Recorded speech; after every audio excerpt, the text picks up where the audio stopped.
네, 안녕하십니까. 앵무새연구소의 심용주 소장입니다. 앵무새연구소는 기존에 앵무새 수의학이나 앵무새 육종학 같은 앵무새 전문 서적을 출간하는 프로젝트를 이제 주로 진행해 왔습니다. 제가 이제 브라질에서의 연구 활동을 마치고 한국으로 귀국한 지 3년 정도, 3개월 됐죠? 3년이 난다. 3개월 정도 됐는데, 그동안 이제 푹 쉬었고, 어느 정도 정리가 돼서, 차제의 이제 다음 신규 프로젝트를 여러분들께 소개해드리고자 이렇게 비디오를 출연하게 되었습니다.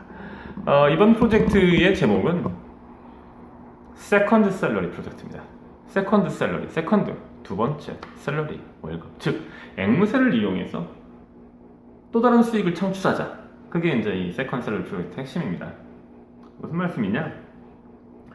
앵무새를 이용해서 돈을 버는 방법은 여러 가지가 있고 많은 분들이 다양한 시도를 하고 있습니다. 용품, 자료, 교육, 훈련, 심지어 밀수도 많이 있습니다. 요즘은 많이 줄어들고 있지만. 근데 그러한 앵무새 관련 사업의 핵심은 역시 앵무새의 생산과 판매, 분양입니다. 그게 앵무새 시장의 가장 중요한 수익 창출 거리인데, 개인들이 많이 이런 시도를 해왔어요. 심지어는 투자자들을 모집해서 투자금을 모아서 앵무새 번식을 시도하는 경우도 최근에도 있었습니다. 그런데 과거건 아니면 지금 현재 진행에 관계없이 다들 성과가 그렇게 좋지 못해요. 안타깝게도. 앵무새 전문가인 제 입장에서 그런 일들을 봤을 때 참 속이 상해요. 적게는 수백, 수천만에서 많게는 수억 원에서 십수억 원이 넘는 돈까지 들여가며 앵무새 번식 사업을 시도하시는데 그 결과가 좋지 못해요. 왜 그럴까 하고 그분들의 얘기를 제가 들어봤어요. 상담이 워낙 많이 들어오니까 상담을 통해서 이제 이런저런 인터뷰를 한 거죠. 직간접적으로. 여러 가지 이유가 있습니다. 첫 번째, 종이죠. 종을 잘못 선택했어요. 두 번째, 개체를 잘못 선택했어요. 세 번째, 앵무새에 대한 전문 지식을 못 갖고 있어요. 세 가지. 이건 사업입니다. 단순히 내가 앵무새를 좋아하는데 앵무새를 오래 키워봤다고 해서 성공할 수 있는 게 아니고, 사업은 어떻습니까? 전략적으로 사고해야 되고, 그 사업을 진행하기 위해 충분한 역량이 있어야 됩니다. 자본이야 사업 규모에 따라서 왔다 갔다 할 수 있는 거지만, 전략과 역량이라고 하는 부분은 빠질 수 없는 아주 중요한 부분입니다. 시장을 읽지 못하면 아무 의미가 없어요. 종을 잘못 선택했다. 무슨 말씀이냐? 앵무새 수입이 거의 자유화되어 있다시피 합니다. 원하면 누구나 큰 어려움 없이 자신이 원하는 앵무새를 수입할 수 있습니다.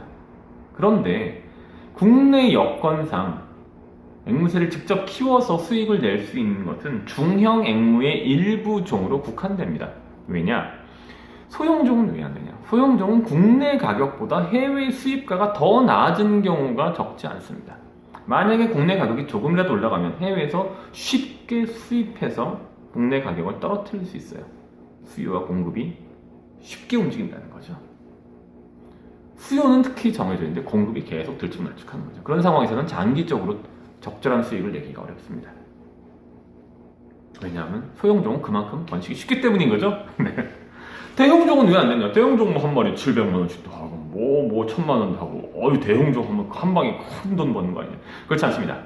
대형종을 위해서는 장기간의 투자, 그리고 대규모 투자가 필요합니다. 왜 장기간이냐? 예를 들어, 대형 매커우 계열은 6, 7년이 되어야 최소한 성적으로 성숙하기 시작합니다. 그리고 한 쌍에게 필요한 공간이 아주 큽니다.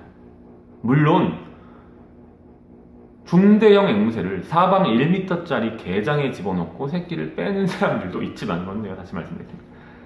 그렇게는 장기간 번식을 시도할 수 없습니다. 1, 2년은 가능하지만 5년, 10년, 20년은 힘든 거죠. 여러 가지 측면에서 앵무새가 가지고 있는 생리적 특성상 이런저런 이유 때문에 그럼 결국은 가장 적절한 종이 중형종의 일부, 즉 아프리칸 그레이, 이클레터스, 아마존 계열의 일부, 그리고 현재 이름 카이에케, 그 정도 플러스 알파에서 소형 코카투 계열들 정도만 남게 되는 거죠. 이들은 가격대가 보통 국내에서 100만 원에서 300만 원 사이입니다. 평균가가 100수십만 원 정도입니다. 따라서 새끼가 태어나서 얻을 수 있는 기대 수익이, 단위 기대 수익이 그렇게 적지 않고, 더불어 어미가 폐사하거나 문제가 발생했을 때 발생할 수 있는 리스크가 대형 앵무처럼 크지 않습니다. 하지만 원활한, 장기간에 걸쳐 지속 가능한 원활한 번식을 위해서는 기술이 필요합니다. 그래서 이런 종들을 가지고 회원 농장들에게 우수한 개체를 입식시켜드리고, 거기서 나온 개체를 앵무새 연구소에서 100% 매입을 보장하는 것이 이 프로젝트의 핵심입니다. 두 번째, 개체의 확보 부분입니다. 현재 국내에서는 신규로 해외에서 도입하는 앵무새에 대한, 번식용 앵무새에 대한 검역 개념이 없습니다. 왜? 앵무새를 하고 있는 사람들이 영어로 된 책을 읽을 수 있는 능력이 안 되기 때문입니다. 이미 미국이나 유럽에서는 80년대, 90년대 이런저런 어려움들을 겪으며 앵무새를 번식으로 쓰기 위해서 필요한 주요한 검사라든지 거쳐야 되는 프로토콜들이 확립되어 있고, 그것을 따라서 거친 개체들만 농장 안으로 들이고 있는데, 국내는 그런 개념이 없습니다. 또 하나 뭡니까? 우리나라에서는 아직도, 국내에서는 나이 드는 개체를 가져와서 이미 새끼 잘 낳고 있다고, 사기 아닌, 실질적으로 사기죠. 나이 들어서 새끼 잘 낳고 있는 거를 왜 팔겠습니까? 바보가 아닌다면. 그냥 놔두면 수천에서 수억을 벌어주는데, 그걸 또 좋다고 속아서 돈을 가지고 어마어마하게 주고 갖고 와서 새끼가 나오기만, 그 중에 한 쌍은 새끼가 나오겠죠. 두 쌍도 새끼가 나올 수 있습니다. 전체적으로는 빨리 하고 싶은 거죠. 급하게 하고 싶은 거죠. 남들보다 돈을 더 집어서 후다닥 하고 싶은 거예요. 망하는 지름길입니다. 앵무새 연구소는 그렇게 하지 않습니다. 어린 개체, 가능성이 높은 그 해나 그 전해, 기껏해야 1살에서 2살 정도 된 성적으로 성숙하지 않은 어린 개체를 가지고 와서 거기에서 쌍이 잡히도록 하고, 그 과정에서 거쳐야 하는 주요한 검역 프로토콜을 완전히 거치고, 그 개체들을 가지고 번식을 지도하게 됩니다. 따라서 번식 성공률이 월등히 높게 되는 거죠. 세 번째, 전문 기술입니다. 이 두 가지가 된다고 해도 전문 기술이 없으면 성과가 제대로 나오지 않습니다. 국내에서는 여전히 알이 깨지면 그 알을 그냥 버립니다. 국내에서는 인공부화 과정에서 난중 손실률이라는 개념을 이해하고 있는 사람이 없습니다.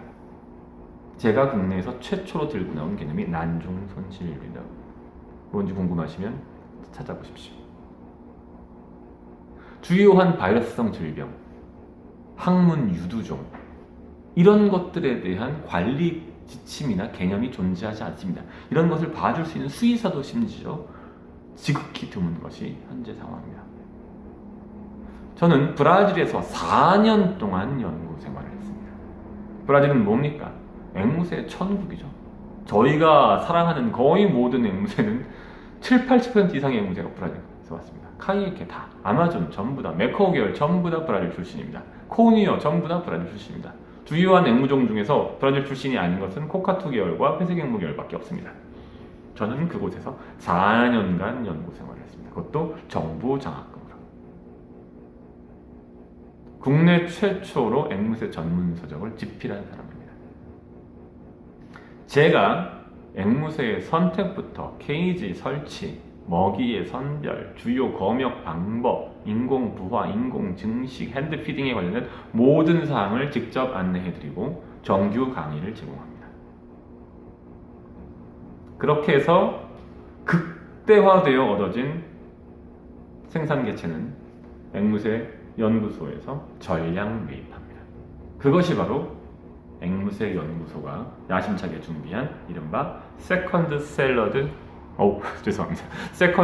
프로젝트의 요체입니다.